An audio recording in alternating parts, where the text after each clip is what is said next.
Gua Reza Andika as a Technical Consultant di PT Logos Teknologi Utama. Di sini gua akan ngejelasin apa itu Microsoft Planner dan gimana untuk memakainya. Oke, jadi di sini hal yang pertama balik lagi kita harus ke office.com dulu. Kemudian kita login ya dengan user nih, kita bisa search di sini di apps ini, tapi lebih gampangnya sih kita langsung search aja di search bar planner. Kemudian kita klik. Nah, ini kalau apps tuh ada biasanya di sini nih. Nah, di sini kalau misalkan mau buka. Oke, kemudian ini bentuk planner kayak gini, terus kita new plan aja. Di sini Microsoft udah nyediain template kalau kita butuh project management, software development, business plan, employee onboarding, kita bisa pakai di sini. Microsoft udah nyediain, tapi di sini kita coba aja yang new blank plan ya. Terus kemudian kita bisa create nih plannya, namanya apa, butuhnya apa. Misalkan plannya ini tech plan 2 gitu, 2024 misalkan. Nah, kemudian ini kita bisa add juga langsung dari existing group. Nah, ini kita juga bisa pakai dia public atau private. Nah, ini kita bisa create. Oke, terus kemudian kita bisa add task. Nah, add task ini nih kita bisa buat nih namanya mau apa nih projectnya dan tasknya ini apa aja nih. Bisa kita masukin di sini. Nah, misalkan kita tasnya ini project.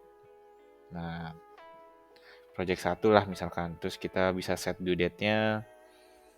Misalkan di tanggal 29 nanti. Terus kemudian kita bisa assign. Misalkan kita assign si Alex. Nah, ini kita bisa assign and add. Bisa langsung.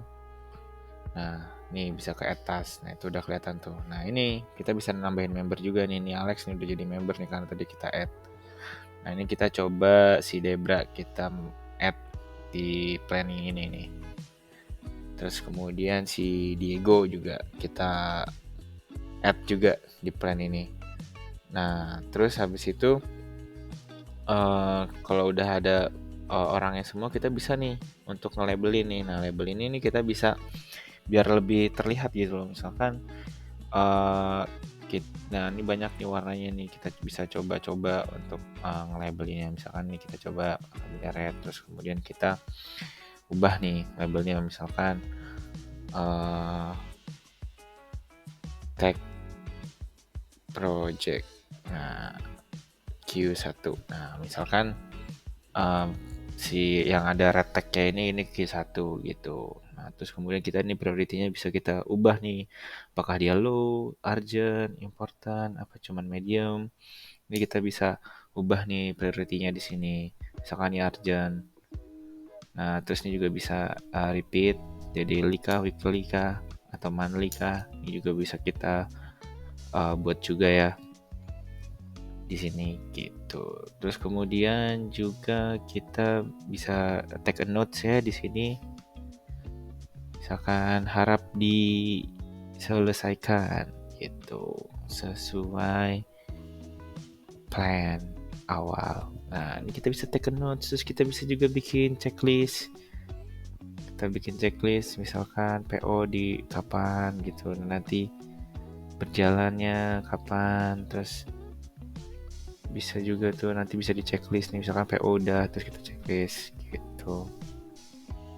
Nah, kemudian kita juga bisa add attachment, misalkan attachment PO gitu juga bisa kita masuk ke sini sebagai, jadi satu task kita bisa cari gitu di sini. Nah, ini masih to do, terus kita progressnya juga masih kita bisa kita lihat, bisa di in progress gitu. Jadi dia udah kelihatan nih, dia in progress, udah berjalan. Nah, ini kita bisa juga add ya, bisa assign juga. Yang lainnya kayak Debra nih kita assign, tuh udah kelihatan tuh Debra sama Alex. Dia udah kita assign di project 1 Q1 ini. gitu. Oke, mungkin sekian penjelasan gua tentang planner ini. Kalau misalkan mau dengan project planner yang lain, kita tunggu part 2-nya. Bye.